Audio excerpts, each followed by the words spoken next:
Sí, y bueno, a mí lo que me gustaría es también que sigan haciendo preguntas, porque es lo que más me gustaría hacer, pero creo que esto, me acaban de hacer dos preguntas, una es Rosemary y Giancarlos, ¿no? Una es sobre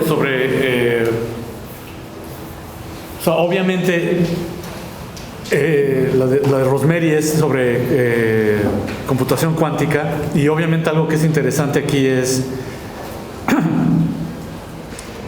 la relación entre la teoría general de la computación y lo que están haciendo estas empresas, ¿no? Entonces, sí, en vez de apuntar, o sea, algo que es muy importante es, para esta pregunta, es todo el mundo está invirtiendo, antes de que pasara esto, incluso 5 años atrás, o sea, no tiene que, uno quise, o sea, uno de los eventos más grandes fue cuando el equipo que ahora es parte de Google compró DeepMind, que es una de las empresas pioneras, ¿no?, de inteligencia artificial. No de inteligencia artificial, de inteligencia artificial de redes neuronales. No son los pioneros de los transformers, pero sí son los pioneros de usar redes neuronales. Y Rosemary también me dijo algo que es muy importante, que yo soy muy escéptico de todo esto y sueno muy negativo, pero hay cosas muy positivas, ¿no? Entonces, uno de los tipos que a mí me caen muy bien y que es muy positivo es Demis Hassabis, que es el dueño de DeepMind. Y él lo que hizo, por la razón por la que se volvió famoso, él sacó 2 artículos en Nature en el mismo año. Mucha gente se súper enojó porque dijo, esto es el colmo, ¿no? ¿Cómo es posible que este tipo? Pero lo que hizo fue, primero hizo AlphaGo, luego hizo AlphaGo Zero. Si quieren todo esto está en el libro, que es me pueden bajar el PDF, pero ¿Él fue el que escribió el artículo sobre AlphaGo? Su equipo fue el que hizo la investigación. Sí, y con AlphaGo, esto tiene que ver con esa cosa que es muy positivo para la ciencia, ¿no? Entonces, este tipo se llama Demis Hassabis, y su equipo se llamaba DeepMind, todavía existe, pero lo compró Google. Si ustedes son muy buenos en esto, Google les va a tocar con una cuenta bancaria.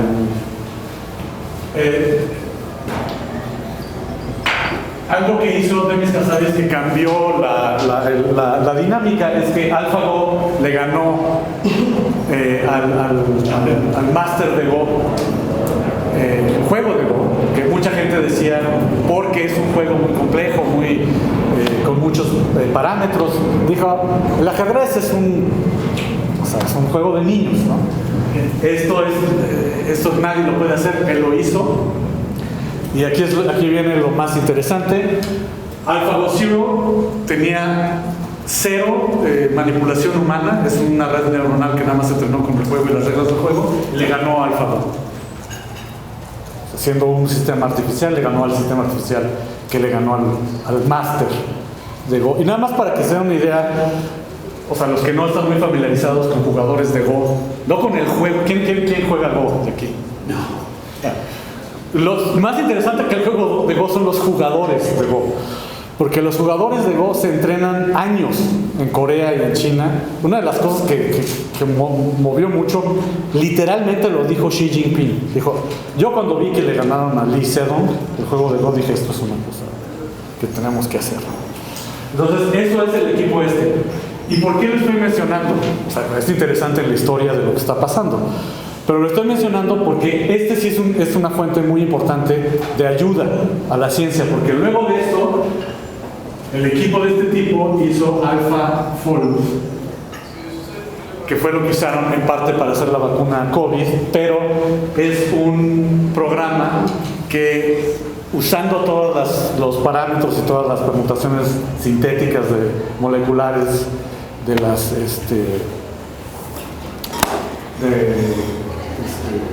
de las células humanas, de la genética, pueden calcular mucho más rápido cómo manipularlas. Entonces, AlphaFold es una... se usó para la ciencia biológica y ahorita, como dijo Rosemary, hay un proyecto para usarlo. Este es otro Atlas, no es el Atlas of Herakles. Esta industria es asquerosa, está destruyendo el planeta. Este es Atlas, el de CERN, que es detectar partículas, acelerar partículas. Y CERN produce una cantidad de datos espeluznante que a seres humanos le costaría procesar alrededor de 5 a 10 años, una cosa espeluznante. Esta cosa lo puede hacer mucho más rápido y lo están usando, ¿no? Y no sé si ha habido resultados, pero de haber una aplicación en juegos, en un juego que era muy difícil programar y en un juego que era muy difícil ganar, le ganaron al máster y estas son aplicaciones científicas de ese desarrollo, ¿no? Entonces, eso es algo que quería decir porque no todo es malo y de lo muy bueno, o sea, no solo que no es malo, sino muy muy bueno, es este equipo. Creo que son los menos malos de todo. Y Demis Hassabis, o sea, es un nerd, o sea, a él no le interesa, yo creo que sí le interesa el dinero, pero es un nerdazazazo. Entonces a él lo que le interesa es aplicar esto a cosas científicas. Y bueno, aquí hay otra cara del problema que tú estabas diciendo, ¿no? Porque aquí el chiste es, si te interesa la epistemología social, la ciencia es una parte esencial de la democratización de la epistemología, y esto está ayudando a democratizarla, porque AlphaFold es open source, no open access, pero el código es open source y cualquier equipo científico lo puede usar. Entonces ellos están democratizando a la ciencia, no a la tecnología. O sea, el código que se usa para hacer el estudio de las estructuras genéticas y moleculares, lo están haciendo, y obviamente no le interesa a todo el mundo, y le están ahorrando dinero a estos equipos. Por cierto, esto es nomás un comentario, disculpen que lo haga, pero CERN tuvo muy malas noticias, no encontraron las partículas simétricas que querían. Entonces la aplicación va a ser más limitada de lo que pensaban, pero están usando esta tecnología para facilitar el desarrollo científico que nos beneficia a todos. Entonces no es todo malo. ¿Alguna pregunta? Sí. Sí, pero no conozco mucho de AlphaFold porque se supone que se basa en materia orgánica, ¿no? Para hacer programas, ecuaciones sintéticas orgánicas. Sí. Pero creo que el discurso de base de DeepMind es juegos, ¿no? O sea, sí. Digamos, el prototipo en el que se basa para entender inteligencia artificial es juegos. Puede ser extremadamente complejo, pero juegos al fin y al cabo. Sí. Y de los juegos resolver la inteligencia, ¿no? Sí. Y de ahí crear inteligencia artificial general. Es que no, eso es muy importante. Y, o sea, programar con inteligencia para que la inteligencia misma se resuelva así sola. No, es muy limitado lo que están haciendo para el proyecto de inteligencia artificial general. Sí. ¿Dónde enfatiza más el desarrollo? ¿Cuál es el dato que...? No, yo creo que no tiene mucha relevancia para el proyecto grandote de inteligencia artificial general. Ahí ChatGPT es más importante que esto. Pero, y hay gente que ha dicho ChatGPT ya tiene aspectos de inteligencia general artificial, que muchos definen como nivel humano, que es un modo antropocéntrico de definir la inteligencia general artificial, como tú bien dices, o nivel... o sea, no basado en esquemas humanos, pero que tiene formas universales de aprendizaje, ¿no? Que tiene lo que se llama en la literatura meta-aprendizaje. Aprender qué es bueno aprender y cómo aprender. Y de esas formas generales de aprendizaje, ¿cuáles son los más amplios? Lo único que tenemos... Esto no te lleva mucho hacia allá, aunque por ejemplo no es nada fácil que este sistema, AlphaGo, se enseñó sobre todo el Zero, se enseñó solo a jugar Go, ¿no? Pero, por cierto, esto me recuerda algo muy importante. Cuando lo volvieron a hacer, que ganó, pero desde la primera versión, Lee Sedol, que era el máster al que le ganó, dijo, esta cosa hizo movimientos que yo jamás hubiera hecho. Y de hecho hizo un movimiento, creo que se llama Suseki, cuando mueves no sé bien. Pero esto me lo comentó también un amigo que es muy bueno jugando Go. Me dijo, ese nunca nadie lo hace porque es como una tontería empezar así, o al principio. Y AlphaGo hizo ese movimiento. Y entonces y lo que me dicen las gentes que jugó, yo conozco a alguien que ya jugó contra AlphaGo, que es muy bueno jugando Go, me dijo, es como jugar con un fantasma, porque no sabes, y esto viene otra pregunta que me hizo Giancarlo, no sabes cuál es la intención detrás de la movida.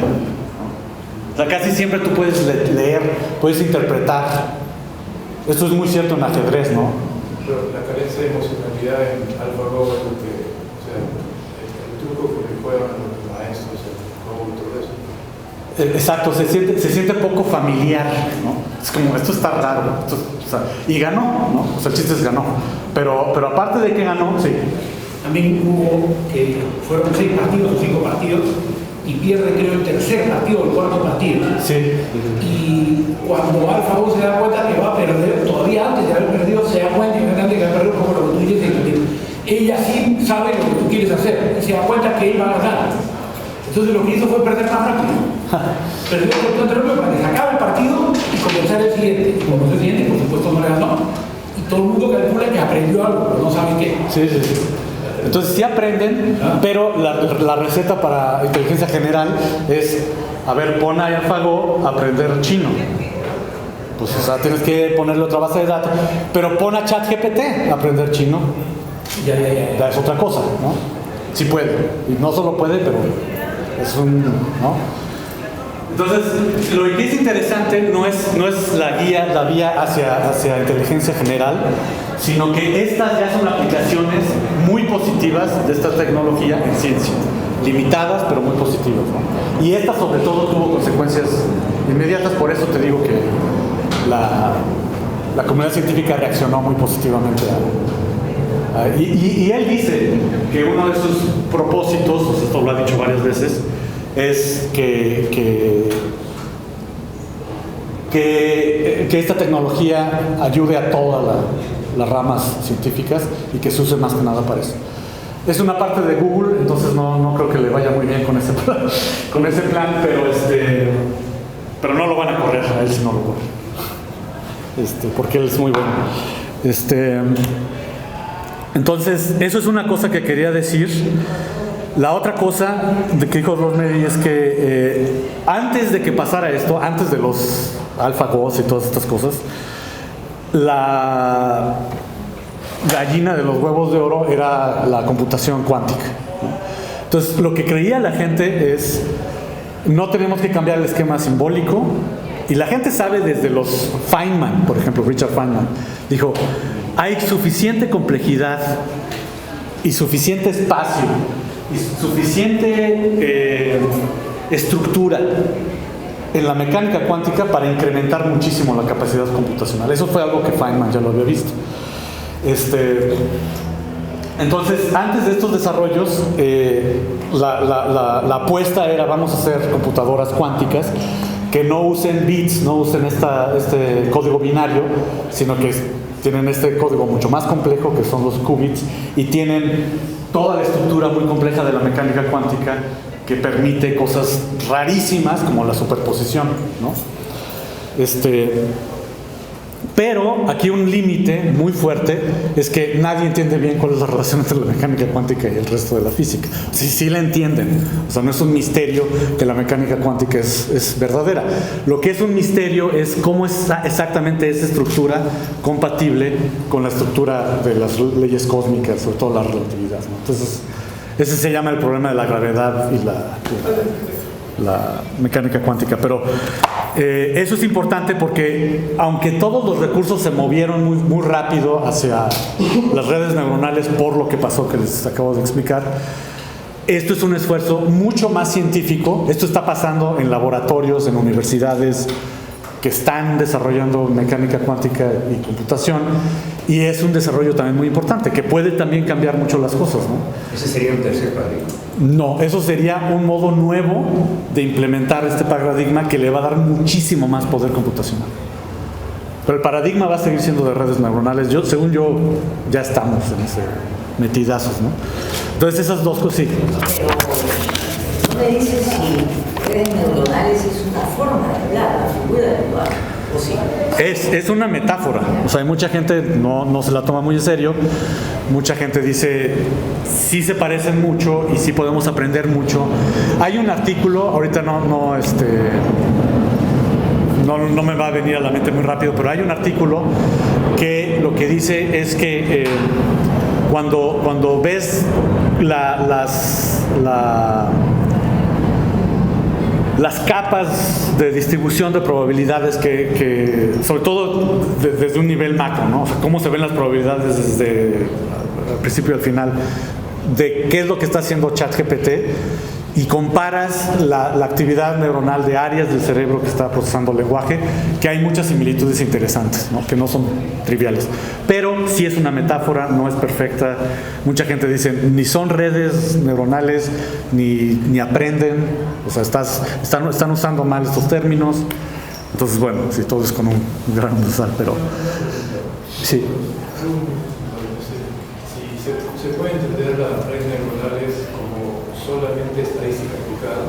Lo pregunto porque hay personas para que es casi una falta de respeto a llamar la estadística aplicada o reducirlo a eso solo de las redes neuronales y entender que toda la inteligencia es eso, ¿no? Como identificar todo el campo de estadística bayesiana, que son los que más se entienden. Sí, es básicamente lo que hacen: probabilidades, estadística, predicciones, ajustamientos muy complejos, obviamente, ¿no? Con muchísimos parámetros. Pero al final del cuento es eso, es estadística y base de datos. Entonces, en las dos, o sea, tanto en el input como en el output, hay problemas de que no es muy parecido a lo que hacemos nosotros. Esto es algo que todo el mundo dice todo el tiempo, ¿no?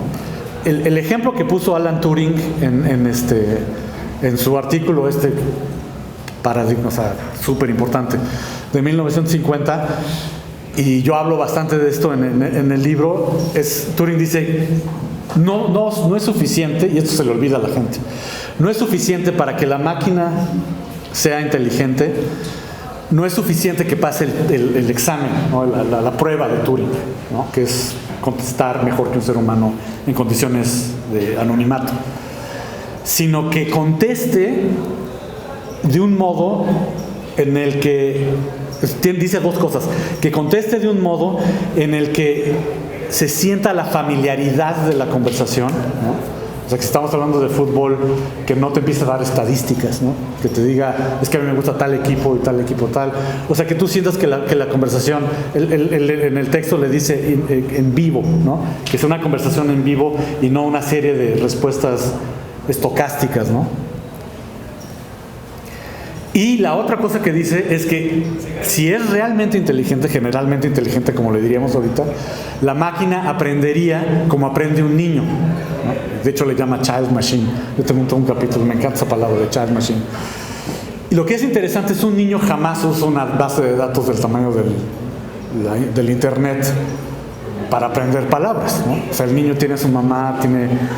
esto tiene que ver con tu pregunta, tiene un ambiente muy controlado, corporeizado, estímulos y respuestas y sonidos que tiene que ir interpretando, pero nunca una base de datos y 3 millones de parámetros para interpretarlos, o sea, jamás, ¿no? Entonces, ¿cómo aprendemos nosotros y cómo aprenden estas máquinas? Es muy distinto en términos de estadística. Quizá aprendemos en términos de probabilidad bayesiana, pero definitivamente tenemos sesgos biológicos muy fuertes para aprender ciertas cosas y no otras, y las aprendemos mucho más rápido con menos datos, no mucho más rápido, estas cosas se están moviendo muy rápidas, pero lo hacemos de un modo muy efectivo y muy general, muy generalizable, y esto no sabemos cómo hacerlo con estas máquinas. Estas máquinas dependen de muchísimo poder computacional y muchísimos datos. Y nosotros somos seres que jamás tenemos acceso a eso, ¿no?